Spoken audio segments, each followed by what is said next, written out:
Welcome back to my YouTube channel. ಇವತ್ತಿನ ಒಂದು ವಿಡಿಯೋಲಿ ಸೆಕೆಂಡ್ PUC ಕಂಪ್ಯೂಟರ್ ಸೈನ್ಸ್ಗೆ ರಿಲೇಟೆಡ್ ಆಗಿರುವಂತಹ ಚಾಪ್ಟರ್ ನಂಬರ್ 7 ಅಂಡರ್ಸ್ಟ್ಯಾಂಡಿಂಗ್ ಡೇಟಾದ ಸೆಕೆಂಡ್ ಸೆಷನ್ ಅಂದರೆ ಪಾರ್ಟ್ 2 ಸೆಷನ್ ಬಗ್ಗೆ ಡಿಸ್ಕಷನನ್ನು ಮಾಡ್ತಾ ಇದ್ದೀವಿ.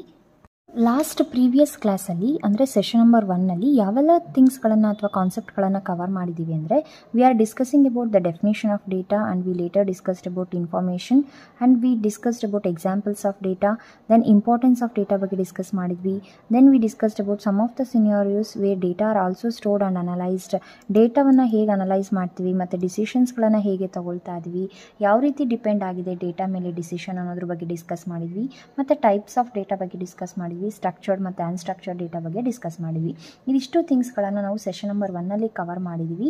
ಸೊ ಯಾರೆಲ್ಲ ಈ ವಿಡಿಯೋ ಸೆಷನ್ ನಂಬರ್ 1ಅನ್ನು ನೋಡಿಲ್ಲ, ಹೋಗಿ ನನ್ನ ಯೂಟ್ಯೂಬ್ ಚಾನಲಲ್ಲಿ ಸೆಕೆಂಡ್ PUC ಪ್ಲೇಲಿಸ್ಟ್ ಅನ್ನೋ ಒಂದು ಪ್ಲೇಲಿಸ್ಟಲ್ಲಿ ಎಲ್ಲ ವೀಡಿಯೋಸ್ಗಳು ಅವೈಲೇಬಲ್ ಇದೆ, ಒಂದ್ಸರಿ ಚೆಕ್ ಮಾಡಿ ಬನ್ನಿ. ಸೊ ಫರ್ದರ್ ನಾವು ವಿಡಿಯೋನ ಕಂಟಿನ್ಯೂ ಮಾಡೋದಾದರೆ, ಸೊ ಈ ಒಂದು ವಿಡಿಯೋದಲ್ಲಿ ನಾವು ಡಿಸ್ಕಸ್ ಮಾಡಬೇಕಾಗಿರುವಂಥ ಫರ್ದರ್ ಕಾನ್ಸೆಪ್ಟ್ ಬಂದು metadata. So next we are discussing about the metadata. Is mean by metadata. Metadata ಅಂದರೆ biggest data.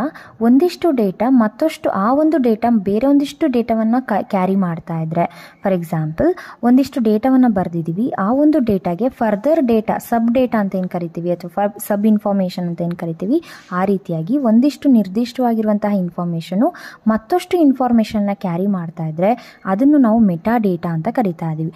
Metadata is basically data about data. Metadata is data that provides information about other data such as its structure, contents and contents. So ಒಂದಿಷ್ಟು information ಅದಕ್ಕೆ ಸಂಬಂಧಪಟ್ಟ ಹಾಗೆ ಮತ್ತಷ್ಟು ಇನ್ಫಾರ್ಮೇಷನ್ಗಳನ್ನು available ಮಾಡ್ತಾ ಇದ್ರೆ ಅಥವಾ brief ಆಗಿ ಅದ್ರ ಬಗ್ಗೆ ಎಕ್ಸ್ಪ್ಲೈನ್ ಮಾಡ್ತಾ ಇದ್ರೆ ಅದನ್ನು ನಾವು ಮೆಟಾಡೇಟಾ ಅಂತಿದ್ದೀವಿ.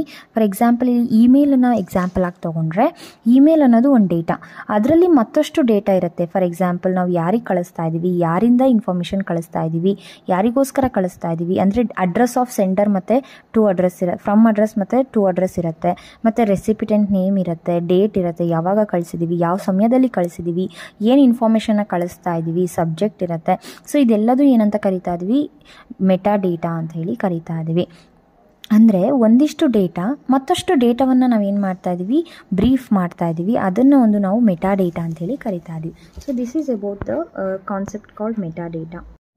ಕಾನ್ಸೆಪ್ಟ್ ಬಂದು ಡೇಟಾ ಕಲೆಕ್ಷನ್, ಇನ್ಫಾರ್ಮೇಷನನ್ನು ಕಲೆಕ್ಟ್ ಮಾಡುವಂಥದ್ದು, ಗ್ಯಾದರ್ ಮಾಡುವಂಥದ್ದು.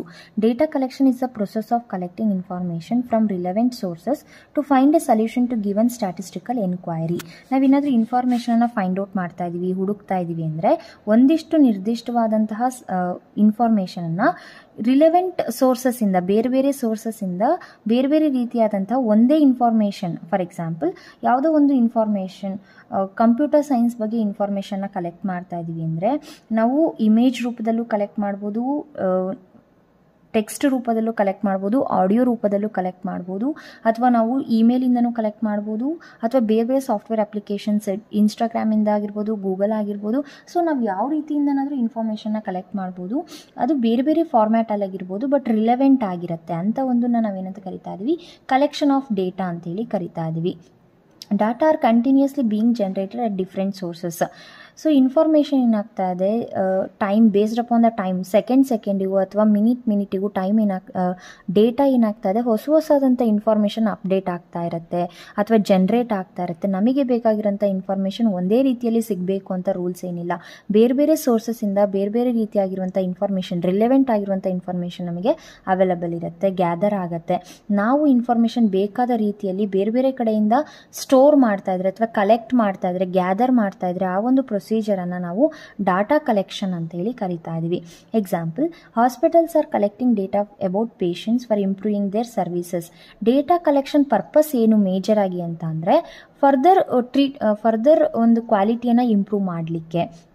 ಇಲ್ಲಿ ಎಕ್ಸಾಂಪಲ್ ಹಾಸ್ಪಿಟಲಿಂದ ತೊಗೊಂಡಿದ್ರೆ ಪೇಷಂಟ್ಸ್ ರೆಕಾರ್ಡ್ಸ್ಗಳನ್ನು ನಾವು ಮೇಂಟೈನ್ ಮಾಡ್ತಾ ಇದ್ದೀವಿ ಅಂತ ಹೇಳಿದ್ರೆ ಏನಕ್ಕೋಸ್ಕರ ಮೇಂಟೈನ್ ಮಾಡ್ತಾ ಇದ್ದೀವಿ, ಫರ್ದರ್ ಆ ಪೇಷಂಟ್ ಎಗೈನ್ ಮತ್ತೆ ಹಾಸ್ಪಿಟಲಿಗೆ ಬಂದರೆ ಪ್ರೀವಿಯಸ್ಲಿ ನಾವು ಏನು ಟ್ರೀಟ್ಮೆಂಟನ್ನು ಕೊಟ್ಟಿರ್ತೀವಿ ಆ ಟ್ರೀಟ್ಮೆಂಟ್ ಆಧಾರದ ಮೇಲೆ ಫರ್ದರ್ ನಾವು ಏನು ಸ್ಟೆಪ್ಸನ್ನು ತಗೋಬೋದು, ಅದಕ್ಕೋಸ್ಕರ ಡೇಟಾವನ್ನು ಕಲೆಕ್ಟ್ ಮಾಡ್ತಾ ಇದ್ದೀವಿ. ಸೊ ಡೇಟಾ ಏನಾಗ್ತದೆ, ಬೇರೆ ಬೇರೆ ಕಡೆಯಿಂದ ಕಲೆಕ್ಟ್ ಮಾಡ್ತಾ ಇದ್ದೀವಿ to increase the quality of the further consumption. ಬೇರೆಗೋಸ್ಕರ ನಾವು ಏನಕ್ಕೆ ಇಂಪ್ರೂವ್ ಮಾಡ್ಬೋದು, ಹೇಗೆ ಇಂಪ್ರೂವ್ ಮಾಡ್ಬೋದು ಅಥವಾ ಏನು ಡಿಸಿಷನ್ನ ತಗೋಬೋದು ಅನ್ನೋದಕ್ಕೆ data collection is the major and the basic step ಆಗಿರುತ್ತೆ ಅಂತೇಳಿ ಹೇಳ್ತಾರೆ. ನೆಕ್ಸ್ಟ್ ಸೆಕೆಂಡ್ ಪಾಯಿಂಟ್ ಬಂದು organisation like World Bank and International Monetary fund are collecting data related to various parameters from different countries for making economic forecast ಅಂತ ಇದೆ. ಅಂದರೆ ಆರ್ಥಿಕವಾಗಿ ನಾವೇನಾದರೂ ಸಮೃದ್ಧಿಯನ್ನು ಹೊಂದಬೇಕು ಅಂತ ಅಂದರೆ ಪ್ರೀವಿಯಸ್ಲಿ ನಾವೇನೆಲ್ಲ ಎಲ್ಲಿ ನಾವು ಖರ್ಚು ಮಾಡಿದ್ದೀವಿ, ಎಲ್ಲಿ ಉಳಿತಾಯ ಮಾಡ್ಬೋದು, ಎಲ್ಲಿ ಲಾಸ್ ಆಗಿದೆ, ಎಲ್ಲಿ ಪ್ರಾಫಿಟ್ ಆಗಿದೆ, ಇದರೆಲ್ಲದ್ರ ಬಗ್ಗೆ ಮಾಹಿತಿ ಇದ್ದರೆ ಫರ್ದರ್ ಕ್ವಾಲಿಟಿ ಆಫ್ ಸ್ಟೆಪ್ಸ್ನ ತಗೊಳ್ಳಿಕ್ಕೆ, ಡಿಸಿಷನ್ಸ್ನ ಮೇಕ್ ಮಾಡಲಿಕ್ಕೆ ಒಂದು ಕಲೆಕ್ಷನ್ ಆಫ್ ಡೇಟಾ ಏನು ಮಾಡ್ತದೆ, ಹೆಲ್ಪ್ ಮಾಡ್ತಾ ಇದೆ. ಸೊ ಇನ್ಫಾರ್ಮೇಷನ್ನ ಬೇರೆ ಬೇರೆ ಕಡೆಯಿಂದ ಗ್ಯಾದರ್ ಮಾಡುವಂಥ ಪ್ರೊಸೀಜರ್ನ ನಾವಿಲ್ಲಿ ಡೇಟಾ ಕಲೆಕ್ಷನ್ ಅಂತ ಹೇಳಿ ಕರಿತಾ ಇದ್ದೀವಿ. ಕಾನ್ಸೆಪ್ಟ್ ಬಂದು ಡಾಟಾ ಸ್ಟೋರೇಜ್. ಡೇಟಾ ಸ್ಟೋರೇಜ್ ಅಂದರೆ ನಾವೇನು ಕಲೆಕ್ಟ್ ಮಾಡಿರ್ತೀವಲ್ಲ ಡೇಟಾವನ್ನು ಬೇರೆ ಬೇರೆ ಸೋರ್ಸಸ್ಸಿಂದ, ಆ ಕಲೆಕ್ಟ್ ಮಾಡಿರುವಂತಹ ಕಲೆಕ್ಟಿವ್ ಡೇಟಾವನ್ನು ನಾವು ಒಂದು ಕಡೆ ಕೂಡೀಕರಿಸುವಂಥದ್ದು ಅಥವಾ ಸ್ಟೋರ್ ಮಾಡುವಂಥದ್ದನ್ನು ನಾವೇನಂತ ಕರಿತಾ ಇದ್ವಿ, data storage. It is a process of storing the data on the storage devices so that it can be retrieved later. Collect ಮಾಡಿರುವಂತಹ ಡೇಟಾವನ್ನು ಒಂದು ಕಡೆ ಎಲೆಕ್ಟ್ರಾನಿಕಲಿ ಸ್ಟೋರ್ ಮಾಡಿದರೆ ಅಥವಾ ಡಿವೈಸಸಲ್ಲಿ ಸ್ಟೋರ್ ಮಾಡಿದರೆ ಅದನ್ನು ನಮಗೆ ಯಾವಾಗ ಬೇಕೋ ಆವಾಗ ನಮಗೆ ಬೇಕಾದ ಸಮಯದಲ್ಲಿ ನಾವು ಅದನ್ನು ಯೂಸ್ ಮಾಡ್ಕೋಬೋದು. ಅದನ್ನೇ ನಾವಿಲ್ಲಿ ರಿಟ್ರೀವ್ಡ್ ಡೇಟಾ ಅಥವಾ ರಿಟ್ರೀವ್ಡ್ ಲೇಟರ್ ಅಂತೇಳಿ ಕರಿತಾ ಇದ್ದೀವಿ. ಎಲ್ಲಿ ಸ್ಟೋರ್ ಮಾಡ್ಬೋದು, ಯಾವ ರೀತಿ ಸ್ಟೋರ್ ಮಾಡ್ಬೋದು? ನಾವೀಗ ಕಂಪ್ಯೂಟರ್ನೇ ತೊಗೊಂಡ್ರೆ ಕಂಪ್ಯೂಟರ್ ಮೆಮೊರಿಯಲ್ಲಿ ಸ್ಟೋರ್ ಮಾಡ್ತೀವಿ, ಇಂಟರ್ನಲ್ ಮೆಮೊರಿ ಅಥವಾ ಪ್ರೈಮರಿ ಮೆಮೊರಿ ಅಂತ ಕರಿತಾ ಇದ್ದೀವಿ. ಆದರೆ ಎಕ್ಸ್ಟರ್ನಲ್ಲಿ ಸೆಕೆಂಡರಿ ಮೆಮೊರಿ ಯೂಸ್ ಮಾಡಿ ಕೂಡ ನಾವು ಸ್ಟೋರ್ ಮಾಡ್ಬೋದು. ಫಾರ್ ಎಕ್ಸಾಂಪಲ್ CD ಆಗಿರ್ಬೋದು, DVD ಆಗಿರ್ಬೋದು, ಅಲ್ಲೂ ಕೂಡ ಕಲೆಕ್ಟ್ ಮಾಡಿರುವಂಥ ಇನ್ಫಾರ್ಮೇಷನ್ನ ಸ್ಟೋರ್ ಮಾಡ್ತಾ ಇದ್ದೀವಿ. So we store data like ಇನ್ಫಾರ್ಮೇಷನ್ನ ಯಾವ್ಯಾವ ರೀತಿ ಇನ್ಫಾರ್ಮೇಷನ್ನ ಸ್ಟೋರ್ ಮಾಡ್ಬೋದು? We can store images, documents, audios, videos etcetera ಎಲ್ಲ ರೀತಿಯಾದಂಥ ಇನ್ಫಾರ್ಮೇಷನನ್ನು ಸ್ಟೋರ್ ಮಾಡ್ತಾ ಇದ್ದೀವಿ. We are discussing about the advantages of data storage. So ನಾವು ಡೇಟಾವನ್ನು ಕಂಪ್ಯೂಟರಲ್ಲಿ ಸ್ಟೋರ್ ಮಾಡ್ತಾ ಇರೋದ್ರಾಗೆ ಏನೆಲ್ಲ ಬೆನಿಫಿಟ್ ಸಿಗ್ತಾ ಇದೆ ನಮಗೆ, ಸೊ ಅದ್ರ ಬಗ್ಗೆ ನಾವು ನೋಡೋದಾದರೆ ಫಸ್ಟ್ ಥಿಂಗ್ ಬಂದು ಸೆಕ್ಯೂರಿಟಿ. ನಾವು ಇನ್ಫಾರ್ಮೇಷನ್ನ ಸ್ಟೋರ್ ಮಾಡ್ತಿರೋದ್ರಿಂದ ನಮಗೆ ಸೆಕ್ಯೂರಿಟಿ ಅಥವಾ ಪ್ರೊಟೆಕ್ಷನ್ ಸಿಗ್ತಾ ಇದೆ ಬೈ ಯೂಸಿಂಗ್ ದ ಪಾಸ್ವರ್ಡ್ಸ್ ಆಗಿರ್ಬೋದು, ಬೈ ಯೂಸಿಂಗ್ ಬಯೋಮೆಟ್ರಿಕ್ ಆಗಿರ್ಬೋದು. ಸೊ ಈ ರೀತಿಯಾಗಿ ನಾವು ಸ್ಟೋರ್ ಮಾಡಿರುವ ಡೇಟಾವನ್ನು ಪ್ರೊಟೆಕ್ಟ್ ಮಾಡ್ಬೋದು. ನೆಕ್ಸ್ಟ್ ಡಿಸಾಸ್ಟರ್ ರಿಕವರಿ ಅಂತ ಅಂದರೆ ಲಾಸ್ ಆಗಿರುವಂತಹ ಡೇಟಾವನ್ನು ನಾವೇನಾದರೂ ಡೇಟಾವನ್ನು ಮಿಸ್ ಆಗಿ ಡಿಲೀಟ್ ಮಾಡಿದ್ದೀವಿ ಅಥವಾ ಲಾಸ್ ಮಾಡ್ಕೊಂಡಿದ್ದೀವಿ ಅಂದರೆ ಕಮ್ ಬ್ಯಾಕ್ ಮಾಡುವಂಥ ಡೇಟಾನ ರಿಕವರ್ ಮಾಡಬಹುದು. So next accessibility. ಸೊ ಡೇಟಾವನ್ನು ನಾವು ಒಂದು ಲೊಕೇಶನಲ್ಲಿ ಸ್ಟೋರ್ ಮಾಡಿದರೆ, ಫಾರ್ ಎಕ್ಸಾಂಪಲ್ ಈಗ ಮೇಲನ್ನು ನಾವು ಯಾವ ಸಿಸ್ಟಮಲ್ಲಾದರೂ ನಾವೇನು ಮಾಡ್ಬೋದು, ಓಪನ್ ಮಾಡ್ಕೋಬೋದು. ಸೊ ಎಲ್ಲಾದರೂ ನಾವು ಯೂಸ್ ಮಾಡ್ಕೋಬೋದು, ಯಾವಾಗ ಬೇಕಾದರೂ ಎಲ್ಲಿ ಬೇಕಾದರೂ ಒಂದು ಡೇಟಾವನ್ನು ಸ್ಟೋರ್ ಮಾಡಿರುವಂಥ ಡೇಟಾವನ್ನು ಆಕ್ಸೆಸ್ ಮಾಡುವಂಥದ್ದನ್ನು ನಾವು ಆಕ್ಸೆಸಬಿಲಿಟಿ ಅಂತೇಳಿ ಕರಿತಾ ಇದ್ದೀವಿ. ಇನ್ನು ಆಟೋಮೇಷನ್ ಬಂದು ಸೊ ಹ್ಯೂಜ್ ಅಮೌಂಟ್ ಆಫ್ ಡೇಟಾವನ್ನು ಸ್ಟೋರ್ ಮಾಡಿದಾಗ ಅದನ್ನು ಮ್ಯಾನೇಜ್ ಮಾಡಲಿಕ್ಕೆ ಕೆಲವೊಂದಿಷ್ಟು ಟೂಲ್ಸ್ ಆ್ಯಂಡ್ ಫೀಚರ್ಸ್ಗಳು ಬೇಕಾಗುತ್ತೆ. ಸೊ ಆ ಟೂಲ್ಸ್ ಆ್ಯಂಡ್ ಫೀಚರ್ಸ್ಗಳು ನಾವು ಯೂಸ್ ಮಾಡುವಂಥ ಸಿಸ್ಟಮಲ್ಲಿದ್ದರೆ ಆಟೋಮ್ಯಾಟಿಕ್ ಆಗಿ ಡೇಟಾ ಏನಾಗುತ್ತೆ, ಮ್ಯಾನೇಜ್ ಆಗುತ್ತೆ ಸ್ಟೋರ್ ಮಾಡಲಿಕ್ಕೆ. So that is one more benefit of the data storage. Next collaboration ಅಂತ ಬಂದು enabling multiple users to work with data simultaneously.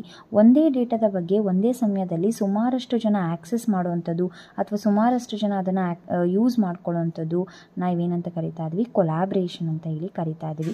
Next synchronisation ಅಂತ ಬಂದು keeping data constantly in different locations. ಒಂದು ಡೇಟಾವನ್ನು store ಮಾಡಿದ್ದೀವಿ ಅಂದರೆ ಅದೇ ಡೇಟಾವನ್ನು ಬೇರೆ ಬೇರೆ ಕಡೆ ಒಂದು ಸೇಮ್ ಇನ್ಫಾರ್ಮೇಷನನ್ನು ಬೇರೆ ಬೇರೆ ಕಡೆ ಸ್ಟೋರ್ ಮಾಡುವಂಥದ್ದನ್ನು ನಾವು ಸಿಂಕ್ರನೈಸೇಷನ್ ಅಂತೇಳಿ ಕರಿತಾ ಇದ್ದೀವಿ. ಇನ್ನು ಯೂಸಬಿಲಿಟಿ ಅಂತಂದರೆ ನಮಗೆ ಇನ್ಫಾರ್ಮೇಷನನ್ನು ಯೂಸರು ಬೇಕಾದ ಸಮಯದಲ್ಲಿ ಯಾವ ರೀತಿ ಬೇಕೋ ಆ ರೀತಿಯಾಗಿ ಯೂಸ್ ಮಾಡ್ಕೊಳ್ಳೋ ಅಂಥದ್ದನ್ನು ಯೂಸಬಿಲಿಟಿ. ಸ್ಟೋರ್ ಮಾಡಿರುವಂಥ ಡೇಟಾವನ್ನು ಯೂಸರು ಅವರಿಗೆ ಬೇಕಾದ ರೀತಿಯಲ್ಲಿ ಇನ್ಫಾರ್ಮೇಷನ್ನ ಯೂಸ್ ಮಾಡ್ಕೊಳ್ಳೋಂಥದ್ದನ್ನೇ ಯೂಸಬಿಲಿಟಿ ಅಂತೇಳಿ ಕರಿತಾ ಇದ್ದೀವಿ. So these are all the benefits ಆಗಿರ್ಬೋದು, ಅಡ್ವಾಂಟೇಜಸ್ ಆಫ್ ಡೇಟಾ ಸ್ಟೋರೇಜ್ ಆಗಿರುತ್ತೆ. ಸ್ಲೈಡ್ ಬಂದು V are discussing about disadvantages of data storage. Disadvantages ಆಗಿರ್ಬೋದು ಅಥವಾ ಲಿಮಿಟೇಷನ್ಸ್ ಆಫ್ ಡೇಟಾ ಸ್ಟೋರೇಜ್ ಬಗ್ಗೆ ಡಿಸ್ಕಸ್ ಮಾಡೋದಾದರೆ ಫಸ್ಟ್ ಪಾಯಿಂಟ್ ಬಂದು ಕಾಸ್ಟ್. ನಾವು over all cost of storing the data ಅಂತ ನೋಡೋದಾದರೆ ಇಟ್ ವಿಲ್ ಬಿ ಎಕ್ಸ್ಪೆನ್ಸಿವ್ ಆಗಿರುತ್ತೆ. Next internet dependency. Internet depend ಆಗಿರುತ್ತೆ ಡೇಟಾವನ್ನು ಸ್ಟೋರ್ ಮಾಡಲಿಕ್ಕೆ. ವೈ ಬಿಕಾಸ್ ಅಂದರೆ Y using the cloud computing concept. Cloud computing ಅನ್ನೋ ಒಂದು ಕಾನ್ಸೆಪ್ಟನ್ನ ಯೂಸ್ ಮಾಡಿ ನಾವು ಇನ್ಫಾರ್ಮೇಷನ್ನ ಸ್ಟೋರ್ ಮಾಡ್ತಾ ಇದ್ದೀವಿ ಅಂದರೆ ಆ ಒಂದು ಸ್ಟೋರೇಜ್ ಆಫ್ ಡೇಟಾದಲ್ಲಿ ನಾವು ಎಲ್ಲಿ ಬೇಕಾದರೂ ಇನ್ಫಾರ್ಮೇಷನ್ನ ಆಕ್ಸೆಸ್ ಮಾಡಬೇಕು. ಇನ್ಫಾರ್ಮೇಷನ್ ಆಕ್ಸೆಸ್ ಮಾಡ್ತಿದ್ದೀವಿ ಅಂದರೆ ಇಂಟರ್ನೆಟ್ ರಿಕ್ವೈರ್ಮೆಂಟ್ ಇರುತ್ತೆ. ಹಾಗಾಗಿ ಇಂಟರ್ನೆಟ್ ಡಿಪೆಂಡೆನ್ಸಿ ಅಂತ ಹೇಳ್ತಾ ಇದ್ದಾರೆ. ಇನ್ನು ನೆಕ್ಸ್ಟ್ ವೆಲ್ನರಬಿಲಿಟಿ ಟು ಅಟ್ಯಾಕ್ಸ್ ಅಂತ ಅಂದರೆ ಸೈಬರ್ ಥ್ರೆಟ್ಸ್ಗಳು ಅಟ್ಯಾಕ್ ಆಗ್ಬೋದು. ನಾವು ಇಂಟರ್ನೆಟನ್ನು ಯೂಸ್ ಮಾಡಿ ಬಳಸೋದ್ರಿಂದ ಅನ್ಅಥರೈಸ್ಡ್ ಪೀಪಲ್ಸ್ ಕೂಡ ಇನ್ಫಾರ್ಮೇಷನ್ ಸ್ಟೋರ್ ಆಗಿರುವಂಥ ಇನ್ಫಾರ್ಮೇಷನ್ನ ಅಟ್ಯಾಕ್ ಮಾಡ್ಬೋದು ಅಥವಾ ಒಂದು ಹ್ಯಾಕ್ ಮಾಡ್ಬೋದು ಅಂತ ಹೇಳಿ ಹೇಳ್ತಾ ಇದ್ದಾರೆ. Then regularity complaint. Complaint. Regularity complaints ಅಂತ ಬಂದರೆ ಇನ್ಫಾರ್ಮೇಷನ್ ಏನು ಸ್ಟೋರ್ ಮಾಡಿರ್ತೀವಿ ಅವನ್ನೆಲ್ಲವನ್ನು ಲೀಗಲ್ ಆಗಿ ಸ್ಟೋರ್ ಮಾಡಬೇಕು ಮತ್ತು ಲೀಗಲ್ ಸಾಫ್ಟ್ವೇರ್ ಅಪ್ಲಿಕೇಶನ್ಸ್ಗಳನ್ನು ಬಳಸಿ ಸ್ಟೋರ್ ಮಾಡೋದ್ರಿಂದ ಸೈಬರ್ ಥ್ರೆಟ್ಸ್ ಆಗಿರ್ಬೋದು, ಹ್ಯಾಕಿಂಗ್ ಆಗಿರ್ಬೋದು, ಇವೆಲ್ಲದೂ ಕೂಡ ಅವಾಯ್ಡ್ ಮಾಡ್ಬೋದು. ನೆಕ್ಸ್ಟ್ ಡೌನ್ ಟೈಮ್ ಅಂತ ಹೇಳಿದ್ರೆ storage space can be experience outages. ಕೆಲವೊಂದಿಷ್ಟು ಇನ್ಫಾರ್ಮೇಷನ್ಸ್ಗಳು ಸುಮಾರಷ್ಟು ಡೇಟಾ ಸ್ಪೇಸನ್ನು ಕಿಲ್ ಮಾಡ್ತಾ ಇರುತ್ತೆ, ಅಥವಾ ಕೆಲವೊಂದಿಷ್ಟು ಕೆಲವೊಂದು ಇನ್ಫಾರ್ಮೇಷನ್ನ ಡಿಲೀಟ್ ಮಾಡಿ ಆ ಒಂದು ಸ್ಟೋರೇಜ್ ಕೆಪಾಸಿಟಿಯನ್ನು ಬಳಸ್ಕೊಂಡು ಮೆಮೊರಿ ಸ್ಪೇಸನ್ನು ಬಳಸ್ಕೊಂಡು ಸ್ಟೋರ್ ಮಾಡ್ತಾ ಇರುತ್ತೆ. ಸೊ ಇವೆಲ್ಲವೂ ಕೂಡ ಒಂದು ಡಿಸ್ಅಡ್ವಾಂಟೇಜ್ ಅಂತ ಹೇಳಿ ಹೇಳ್ತಾ ಇದ್ದಾರೆ. ದೆನ್ ಸ್ಕೇಲಬಿಲಿಟಿ ಅಂತ ಬಂದರೆ scaling storage capacity can be complex ಆಗಿರುತ್ತೆ. ಸ್ಕೇಲಿಂಗ್ ಸ್ಟೋರೇಜ್ ಕೆಪಾಸಿಟಿ ಅಂತ ಬಂದರೆ ನಾವೇನು ಸ್ಟೋರ್ ಮಾಡುವಂಥ ಕೆಪಾಸಿಟಿ ಡಿಫಿಕಲ್ಟಿಯನ್ನು ಫೇಸ್ ಮಾಡ್ತಾ ಇರುತ್ತೆ. ನಾನು ಆಗಲೇ ಹೇಳ್ದಂಗೆ ಸ್ಮಾಲ್ ಅಮೌಂಟ್ ಆಫ್ ಡೇಟಾ ಇತ್ತು ಅಂದರೆ ಮೆಮೊರಿ ಸ್ಪೇಸ್ ಕೂಡ ಕಡಿಮೆ ತೊಗೊಳುತ್ತೆ. ಬಲ್ಕ್ ಅಮೌಂಟ್ ಆಫ್ ಡೇಟಾ ಇತ್ತು ಅಂದರೆ ಮೆಮೊರಿ ಸ್ಪೇಸ್ ಕೂಡ ಏನಾಗುತ್ತೆ, ಔಟ್ ಆಫ್ ದ ರೇಂಜ್, ನಮಗೆ ಸ್ಪೇಸ್ ಇಲ್ಲವೇ ಇಲ್ಲ ಸಿಸ್ಟಮಲ್ಲಿ ಅಂದಾಗ ಔಟ್ ಆಫ್ ದ ರೇಂಜ್ ಸ್ಕೇಲಬಿಲಿಟಿಯನ್ನು ಪ್ರೊವೈಡ್ ಮಾಡ್ತಾ ಇರುತ್ತೆ. ಹಾಗಾಗಿ this also one of the limitation of data storage ಅಂತಲೇ ಹೇಳ್ಬೋದು. ನೆಕ್ಸ್ಟ್ ಬಂದು ಕಂಪ್ಲೈನ್ಸ್ ಚಾಲೆಂಜಸ್ ಅಂದರೆ meeting data compliances standards can be difficult. ನಾವು ಸ್ಟೋರ್ ಮಾಡುವಂಥ ಡೇಟಾ ಕೆಲವೊಂದಿಷ್ಟು ಸ್ಟ್ಯಾಂಡರ್ಡ್ ಅಥವಾ ಕೆಲವೊಂದಿಷ್ಟು ಕ್ರೈಟೀರಿಯಾ ಕಂಡೀಷನ್ಸ್ಗಳನ್ನು ಸ್ಟೋರ್ ಕಂಡೀಷನ್ಸ್ಗಳನ್ನು ಬಳಸ್ಕೊಂಡು ನಾವು ಇನ್ಫಾರ್ಮೇಷನ್ನ ಸ್ಟೋರ್ ಮಾಡಬೇಕಾಗತ್ತೆ. So those are all one of the disadvantages of data storage ಅಂತಲೇ ಹೇಳ್ತಾ ಇದ್ದಾರೆ. ಸೊ ಇದಿಷ್ಟು ಸೆಷನ್ ನಂಬರ್ 2 ಆಗಿರುತ್ತೆ.